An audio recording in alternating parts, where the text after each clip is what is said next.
these are not rules, they're not formulas, but they're things that'll help you. And they're in the Storyteller's Toolbox because they work. They focus primarily on three areas of storytelling, and that's character, milieu or setting, world building, and structure.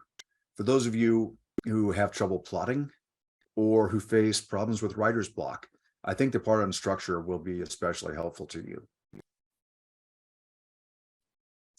Now, Zach has already introduced me to you. This is the link to my company, Gramarye Media, which is a just funded cross-media company that publishes books and makes movies. And I'm also the author of 3 novels, as Zach mentioned. These 3 are sort of Christmas adjacent, holiday adjacent winter tales.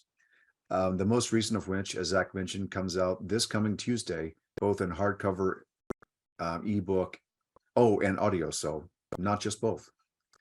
And I'm immensely proud. So if you're in town and can join us at Eagle Eye, I'd love to see you. If not, it's available wherever fine books are sold. Now, these are 2 of my very favorite quotations in the entire world. The simple truth is story matters. It's very important to us. It's central to who we are as human beings. Stories tell us things about how we're supposed to live our lives. There are patterns that we follow, whether we mean to or not. In fact, the psychologist James Hillman wrote a book called Healing Fiction, which is not just stories that heal, but healing the fiction of our own lives and understanding our own stories. One of the examples that I use over and over and over again, because I think it's really important, is the Hunger Games. If you look at this just on the surface, it's a really ugly story. It's kids fighting kids. That's not the most cheerful subject one can imagine. But if you scratch the surface just a little bit, it's a lovely story. Because, if you're in the 3rd grade and you're playing dodgeball with bullies and you come home and there's school shootings and climate change on the news, the Hunger Games is what the world looks like to you. What the Hunger Games says is that you are empowered to change it. I think there's a whole generation who've taken that message and internalized it. And we're seeing a whole wave of young activists come up. And I think it's because they've taken the steady diet of Harry Potter and Hunger Games and Marvel movies and internalized it. And it's become their mythology. And as storytellers, that is both the responsibility and the opportunity that we have. Now, these tools work no matter what medium you're telling stories in. When I was putting this slide deck together originally, I was looking for cavemen around a fire, but I found this scoutmaster talking to these traumatized children, and I just couldn't not use it. But the point is, the medium changes, but the basic tools of story don't. And that's what this talk is about. Now, what this talk doesn't cover includes things like author's voice. That is something that's unique to you. And to be perfectly frank, I don't think it can be taught. Don't give up, though, because I do think it's something that can be learned. The first way to do that is, of course, read. And if you're reading a lot, the only thing I can suggest is go read more. In your chosen genre, outside of your chosen genre, everything that you can find. Become a sponge and read everything. The second one is to listen. Listen to your friends when they talk. Listen to the cadence, the ums and the ands and the pauses. That's really important. I also think listening to music is a great help. A tremendous tool is to think of your sentences as something that should be able to be sung. That gives your writing that lyrical quality. It gives it rhythm, and it teaches you that not all sentences are the same length. It teaches you to vary your writing, and it's a really great tool. The last one and the most important one is to write as much as you can, as often as you can. And remember that all writing does not involve typing. You can be out taking a walk and thinking about your story, and that counts as writing. But do it often. The more you practice, the better you'll be. But now we're going to look at the tools. The first one is, of course, character. This is not rocket science. Your story has to happen to someone or someones. There's a lead character or characters. The Big Chill is a great example of an ensemble that's a lead character. So each character has their own story arc, but there's also an arc for the whole ensemble, but it's critical that you begin with character. Lou Aronica, my editor, puts character well above all the other tools in this toolbox. I'm not there. I think they're all three equally important, but Lou's been in this business for a lot longer than I have, so he's worth listening to. The second one is, of course, a milieu. The story has to take place in a place, and ideally that place shapes the story. And if you do your work well, it should become almost a character in the story. We'll talk about that a little bit more. I wish I had time for this story to be just about this talk to be just about world building, because it would fill a full hour, but we don't. Spoiler alert, most of this talk is about structure. And if you're having trouble plotting, or if you're facing writer's block, in most cases, I think it's because you've lost touch with the shape of your story. And that's what we're going to be working on mostly today. There's a famous thing called the 3-act structure. It's hard to argue with that. It's a beginning, middle, and end. That seems pretty clear. Nonetheless, I'm going to argue with it. I think you can break it down. For what it's worth, it will not look as complicated as what you see here in this illustration, but it's important. So let's start with character. Like I said, it's pretty clear the main events of your story have to happen to someone. And in fact, if you're searching for an idea for your story, it's a great idea just to start with a character. A Native American medicine woman, a shopkeeper, a young farm boy on Tatooine. So it's pretty clear that the main character in Star Wars is Luke Skywalker. And I'm going to be using the original Star Wars movie as an example because it's really beautifully structured. And it's one of the few movies I can think of that just about everybody has seen. I say just about because I gave this talk at Georgia State University, and about half the kids in the class had not seen the original Star Wars. And I could literally feel my body decaying in the grave. But apparently that's the case. Anyway, your story is about someone or someone's, and the main character wants something. And then there's adversity. Somebody or something doesn't want the main character to have what they want. In Star Wars, of course, the adversity is Darth Vader, who wants to stop Luke from saving the galaxy. It doesn't always have to be another person. If your story's about climbing Mount Everest, then Mount Everest is the adversity. One of the great examples of an adversity is in the movie Good Will Hunting, where Will Hunting is his own adversity. That, I think, is a really, really ingenious way to structure your story. But usually it's another person. So if you're looking for an idea, think of a character that wants something and who or what doesn't want them to have it. And you've got the beginnings of your story. And by the way, this is true no matter what type of story you're telling, even if you're giving a business presentation. In a business presentation, there's a character. By the way, I chose this illustration because during a quick Google search, this was the least douchey business person I could find anywhere. But if you're giving a business presentation, there's one thing that's really important to remember. You probably think it's my product I'm selling or my idea I'm presenting. I'm the main character. That's obvious. It's clear. It's also dead wrong. Your customer is the main character. It's their story that you're explaining, and you're explaining how you can help them make their story better. That's it. Now, N.K. Jemisin, by the way, if you haven't read the novels of N.K. Jemisin, I don't know if I'm allowed to assign homework, but you have homework. Read N.K. Jemisin. She's amazing. But she points out that a great way to build character is to start with Maslow's hierarchy of need. And I think that most of you are probably familiar with this. If you're not, I invite you to dive down this rabbit hole because it's utterly fascinating. But we have basic needs as human beings. The first is the basic air, food, clothing, shelter. We also have safety needs. Then finally, we have the need for love and belonging, to be a part of a community. And above that is the need for esteem, self-respect, status, recognition, and then finally self-actualization. And if you think about your character in these terms, you're creating a full flesh and blood human being here. the first things, the bottom level of the pyramid, are the things that you might notice on an elevator. If you only had a few minutes, you can get a clue to what somebody does for a living or what their economic status is. Are they male or female or gender fluid? You get all these clues. But as you go up higher the pyramid, that character gets more complex. And the more you know about that character, the more you can put on the page.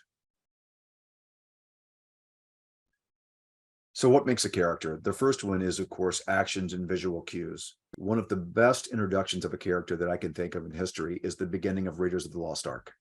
The first Indiana Jones movie has this prologue where, Indy's raiding that temple, and you learn everything that you need to know about Indiana Jones to enjoy all of those movies in those first few minutes. He's an archaeologist, that he's smart, that he's well-educated, that he's violent, he's got a dark side, he's greedy, and he doesn't over-intellectualize. When there's a boulder coming, he just turns tail and run.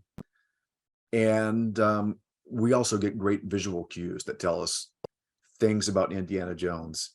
You can tell just by looking at him that he's an adventurer.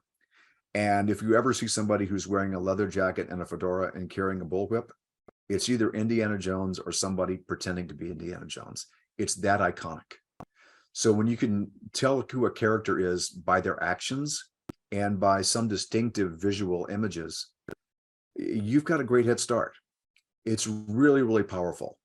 It's also shallow. You want to go deeper. Again, think about the hierarchy of needs. Another thing to think about is background. One of my favorite movies of all time, and if you haven't seen it, again, homework, is Casablanca. And Rick Blaine is completely defined by his background. He has been a hero in the past, an idealist, and he set all that aside and isolated himself from the world. His background shapes everything about his story. It gives him complexity, it gives him depth, and it makes him utterly compelling as a character. Those show his flaws. Now, another thing that really helps you define a character is what they say. But in my mind, what's even more important is what they don't say. And that is subtext. One of the great examples of subtext is, of course, from The Godfather. I'm going to make him an offer he can't refuse. But one of my favorites is in the movie Crazy Stupid Love. If you haven't seen that movie, I'm going to tell you quickly about a scene in there that's really important. The movie begins with Julianne Moore's character coming to Steve Carell and saying that she's been having an affair and she wants a divorce. And Steve Carell's, of course, just shattered. He's caught off guard. He's broken. But throughout the movie, the one thing he really misses is his old life. But the way he articulates it, as he's talking about how he doesn't believe that Julianne Moore is taking proper care of their backyard. And he's really worried about the status of the backyard that he put so much heart into. He's not really talking about his backyard. He's talking about the life he had. But at one point, when he knows she's away, he sneaks in and starts raking and cleaning up his whole backyard. And suddenly Julianne Moore comes home with the kids. And he's, so he sort of, scampers back to the shadows. And he sees her, set the kids down at the dinner table. Then she goes upstairs and he can see her through the window. And suddenly his phone rings. So he jumps and answers it, and it's her calling him. And she says, hi, listen, I'm down in the basement and I'm just trying to get the hot water heater started. And he's talks her through getting the hot water heater started, even though he knows that she's not in the basement. She's not having trouble with the hot water heater at all. And he's saying, of course, I'm happy to help. Call anytime. And what they're both really saying is, I miss you and I still love you. And neither of them ever used that words, but we totally get the message. And it's so, so, so important. Another thing to keep in mind, and I think this is very important, is the main character is not always who you think it is. Again, like I said with The Big Chill, it's not always one character. It can be an ensemble. It can be a dual lead, like in When Harry Met Sally. In Mary Poppins, it seems really obvious that Mary Poppins is the lead character because, her name's in the title and she has the most screen time, but she's not. The main character changes. And Mary Poppins doesn't change. She's the same person at the end of the movie that she was at the beginning. What does happen is she becomes an instrument of change. And the one who changes is Mr. Banks, the father. At the beginning, he has no relationship with his children. His children are wild because he has no relationship with them. And he's basically a broken and incomplete human being. And Mary Poppins pushes him to become the man he should be and the father that he could be. So really, Mr. Banks is the main character in Mary Poppins. This is always universally completely true, except of course for when it isn't. And there's some examples for when the main character doesn't change. Wile E. Coyote is never going to change. He's the main character in the Roadrunner stories, even though Roadrunner's got the title. But he's always going to face the same defeat. He's never going to learn. He's never not going to trust Acme products. He's always going to be the same Roadrunner. Batman is another example. By the way, the first time I gave this talk was at Georgia State University, and this presentation was blown up on a wall, twice my size. And I looked back, and for the first time, it struck me that in this picture, it really looks like Batman is peeing. And I promised myself that I was going to change to a different Batman picture. And now I've now given versions of this talk about 10 or 15 times. The picture's not going to change. But regardless, the point is Batman is a static character. He is never going to change, or basically the story's over. If he gets over his rage, if he's not obsessed with ending crime, there's no more Batman story. Another time, another instance of a character that's not changing is when a character is doomed by his or her inability to change. The best example I can think of off the top of my head is the picture of Dorian Gray, who literally doesn't change. He's got that picture in the attic that changes. And of course, Captain Ahab in Moby Dick. If he could have just gotten over his obsession with that whale, everything would have been fine. But he can't. He can't change. And that's his doom. And that's also a powerful way to build a character, to show them needing to change, but not being able to. That's a powerful story. So let's talk about milieu now. Milieu is, of course, a place where the story happens. One of my favorite examples is the bar in Cheers. Just about every shot in the whole series, all those 8, 15, 30, whatever it was, seasons, most every shot takes place in the bar. There are, of course, exceptions, but they're rare. And the bar is almost a character in the story. And if you think about it, how many jokes begin with, okay, 3 people walk into a bar? Because it's always a story waiting to happen. And in the end, Sam Malone realizes that the love of his life is that bar. And the types of stories that Cheers could tell happen because it's set in that bar. And if you can make us love the place the way the characters do, you've got something really special. One of the best people I know at making us love a place is C.S. Lewis. There's so many young readers who just absolutely fall in love with Narnia or Hogwarts because the place is so amazing and compelling. Lewis does it by sketching in a few images, like the fawn with the umbrella and the packages by the lamppost in the woods. That's an amazing image, but we love it because Lucy loves it. And that has stayed with me through many years. And one of the reasons I'm a writer is because I fell in love with that image of Narnia back when I was in the 2nd grade. The place is also something that shapes the type of story. Gene Roddenberry very famously pitched Star Trek as Wagon Train to the Stars. If it's not set in space, it's just Wagon Train. But it defines the types of stories that Gene Roddenberry can tell. Going to new places, finding the new races, being able to tell these allegorical stories that represent our world in a metaphorical sense. All of that happens because the story is set in space. And most of it's set aboard the famous Starship Enterprise, which again is almost a character in the story. And then this is the most important thing of all. The place should shape the character in some way.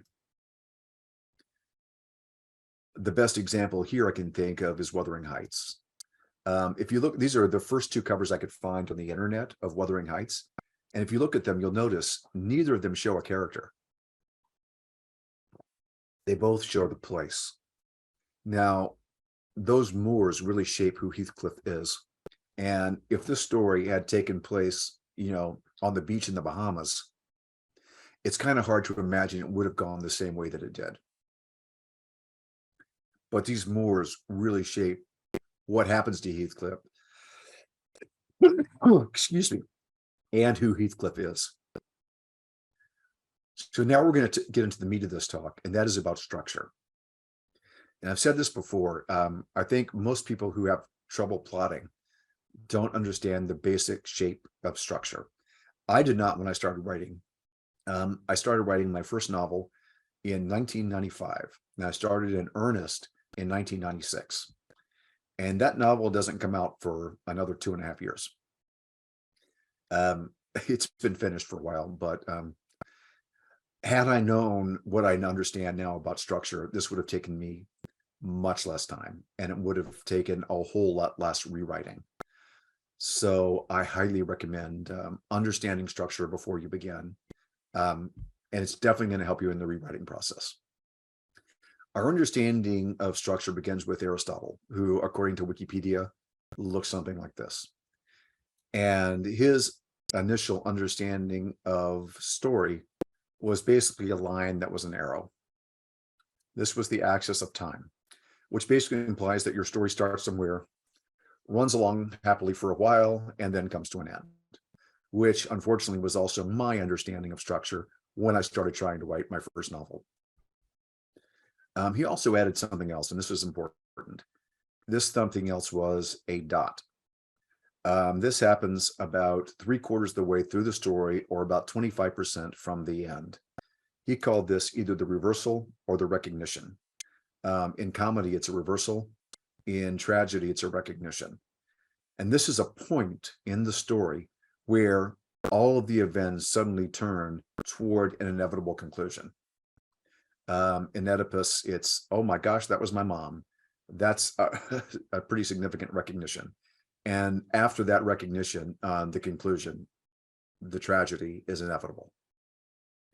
And this remained our understanding of structure of story for quite a long time. Aristotle is known as one of the great thinkers of all time. I don't think this is the reason. The next great innovator in understanding structure was a Spanish playwright named Lope de Vega, who introduced the famous 3-act structure. So he added another dot to Aristotle's. This is after the first quarter of the story, 25% into your story, there's this other dot. This is the break between what Lope defined, what de Vega defined as the first act. So this is your first expression that I know of anyway, of the 3-act structure. So he would define this as Act 1, where you make the case. You state the world of your story. Then Act 2 is the inevitable conflict that arises from that case. And then Act 3 is when you resolve it. So this is your basic 3-act structure. It looks just like this. You've got a line, that's the axis of time. Then you've got 2 act breaks, one 25% from the beginning, one 25% from the end. And then 50% of your story is right there in the middle. These 2 dots break at the 2 acts. By the way, you're going to be seeing a lot more dots like this as we go along. They're important.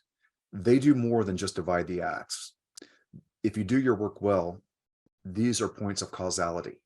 They cause the next thing to happen. And if you do your work really, really, really well, they make them inevitable. So anyway, we have our basic 3-act structure, but there's more. In the 19th century, we get another axis. This basically makes it 3D. So Freytag, this is called Freytag's axis. And he also added another dot, by the way. This dot was right near the end. That implies that at some point your story comes to a stop, but the world of that story continues on afterwards. If you think of the ending of Star Wars when you have the medal scene, the story's over at that point, but you now know these characters' lives will continue. After Hamlet, when most everybody's dead, the survivors go on. That's what happens. That's what this dot does.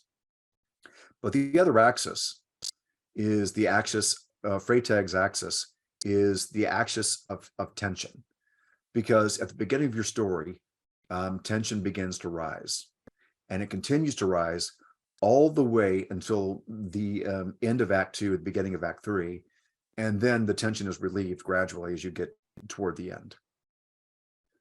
So the question is, what's tension? Does your story need tension? Yes, absolutely. Tension is a pretty simple formula. This is the formula. HVF equals T. Specifically, hope versus fear equals tension. We hope something will happen. We're afraid something else will happen. When those two are wrestling, the story has tension and your story is working. So let's look at these act breaks again. The point that divides Act 1 from Act 2 is called plot point 1. This is a point in which the direction of the story takes a very dramatic change. And I'm going to work through an example as we get a little bit further into this talk. But the best example I can think of off the top of my head for a plot point 1 is The Matrix. When Morpheus offers Neo one of two pills, the story is going to take a dramatic change, no matter which choice he makes. Obviously, we know which choice he makes, but when he makes that decision, we have a different movie. His life is inevitably going to be different.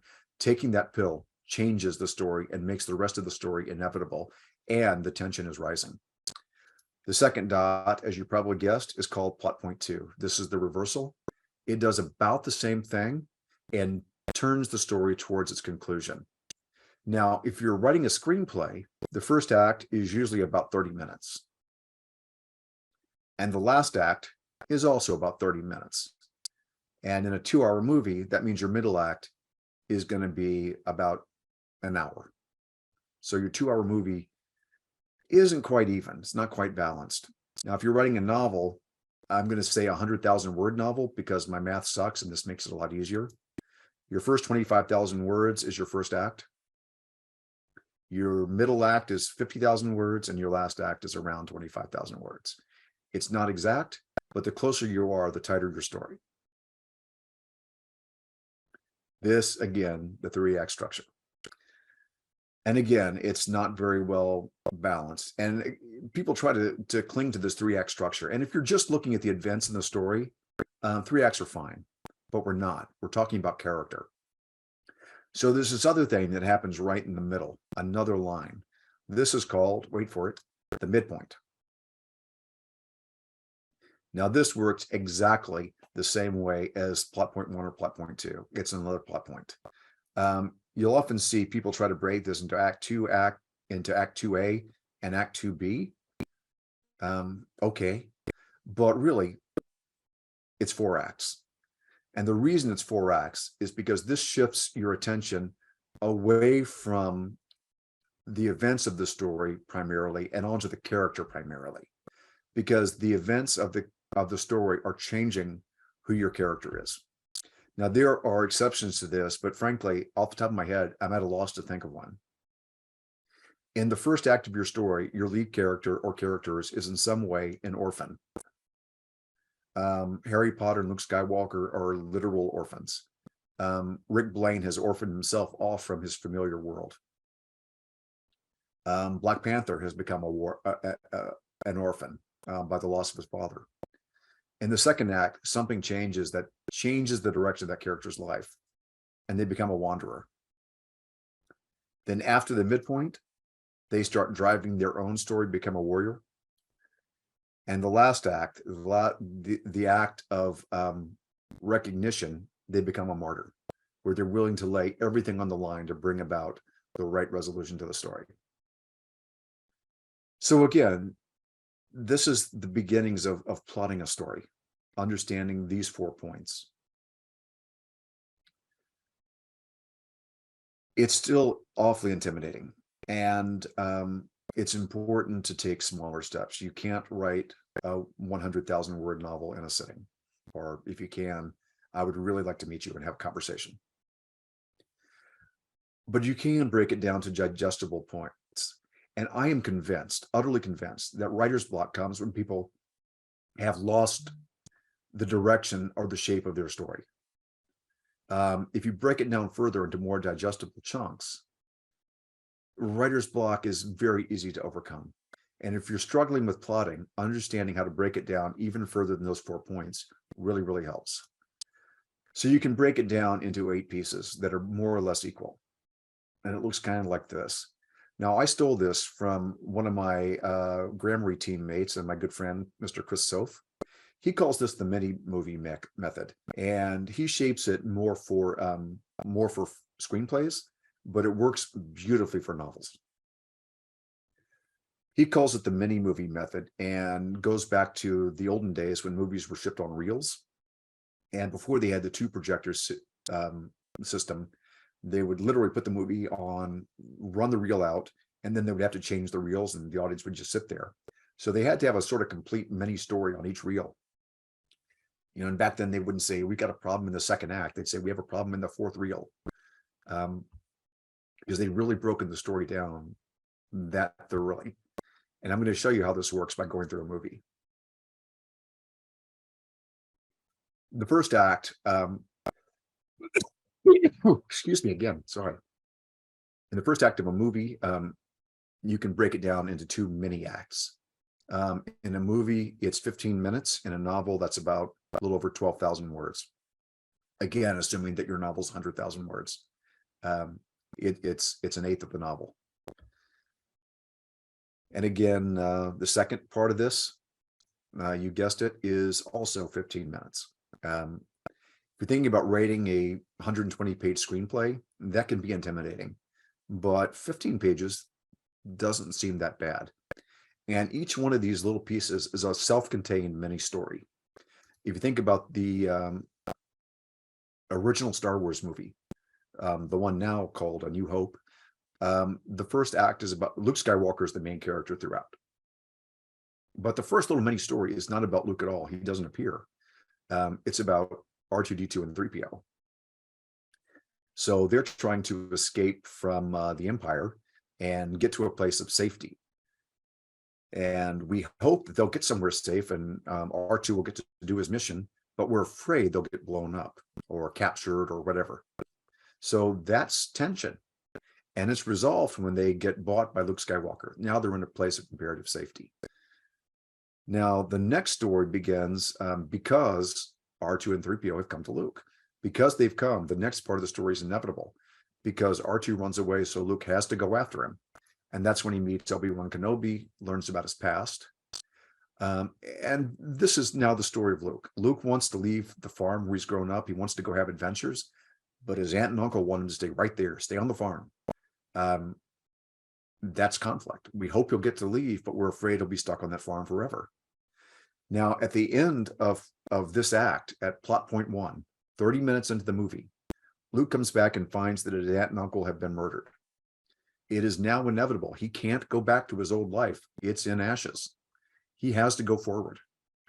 So these 2 little stories make a complete act that end Luke's orphan act, if you will. So again, it's 15 minutes or about 25,000 words.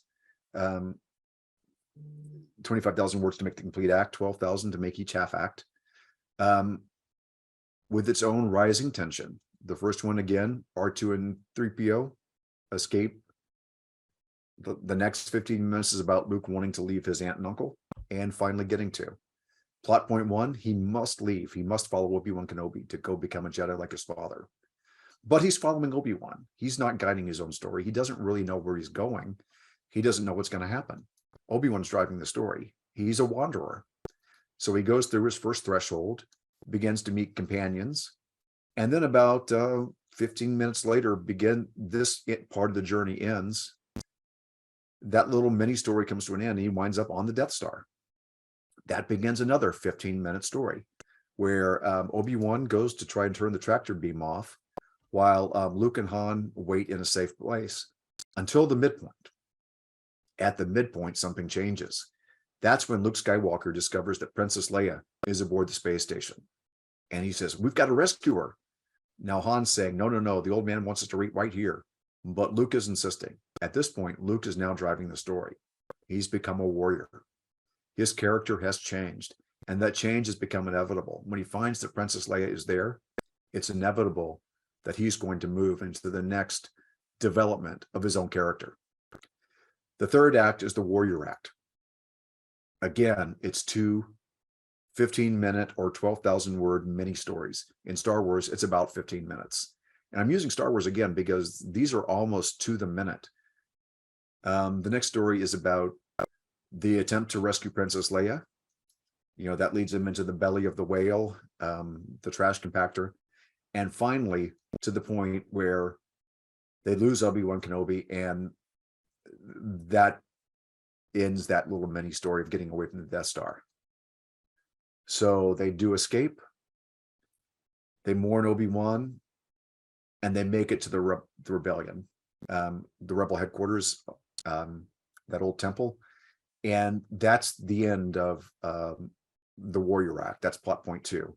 At plot point 2, Luke is moving into the martyr stage because they're beginning the attack on the Death Star, and Luke is literally putting his life on the line for the greater good. They begin the plans, and one by one, Luke loses his helper. He's already lost Obi-Wan, Princess Leia staying behind, and Han Solo takes off. The end of this little 15-minute mini story, the attack begins. It doesn't go well at the beginning, but then Luke starts to get help again.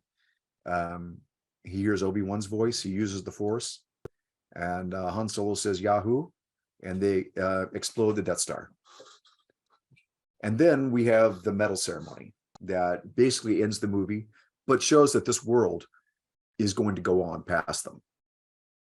This works for a lot of movies and a lot of novels. And again, I'm at a loss to really think of one where this doesn't apply. The first time I learned about this structure, by the way, at least the plot point 1, plot point 2, I was watching a movie called No Way Out with Kevin Costner. And my date kept asking, "Are you bored?" Because I kept looking at my watch.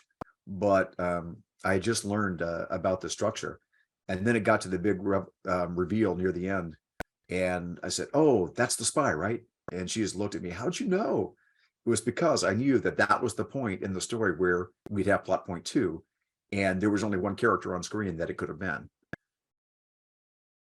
But that was almost to the second. It's a very, very, very tight story.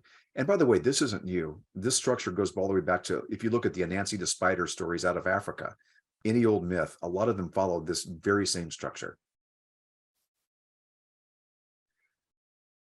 So looking at one other movie, I'm not going to go through Black Panther, but it also works beautifully. Black Panther is literally an orphan at the beginning of the movie. He's lost his father. At the beginning is the mourning and the sort of establishment of a new status quo. And then there's another 15-minute story where he becomes the king. And then there's the plot point 1 where he has to leave Wakanda, become a wanderer because the villain strikes and does wicked things. Well, here's what's interesting about Black Panther. It also works if you consider Killmonger the main character. Because at the beginning, Killmonger is the orphan that's being spoken to by the father figure that we initially think is Black Panther himself, T'Challa. His story parallels the story of T'Challa. So you can look at either one of them as the main character, and they both go through the orphan, wanderer, warrior, martyr stages. And it's beautifully structured.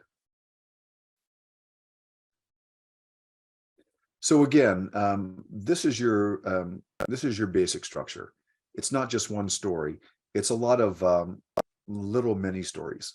By the way, I keep thinking I'm going to get one of my business partners to help me make this chart better so it won't look as much like a stegosaurus. And again, I've given this about 10 or 15 times, and I've yet to do that. I wouldn't hold my breath if I were you.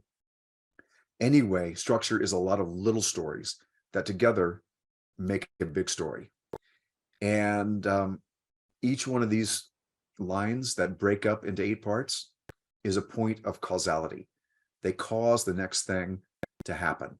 And if you do your work well, they make it inevitable.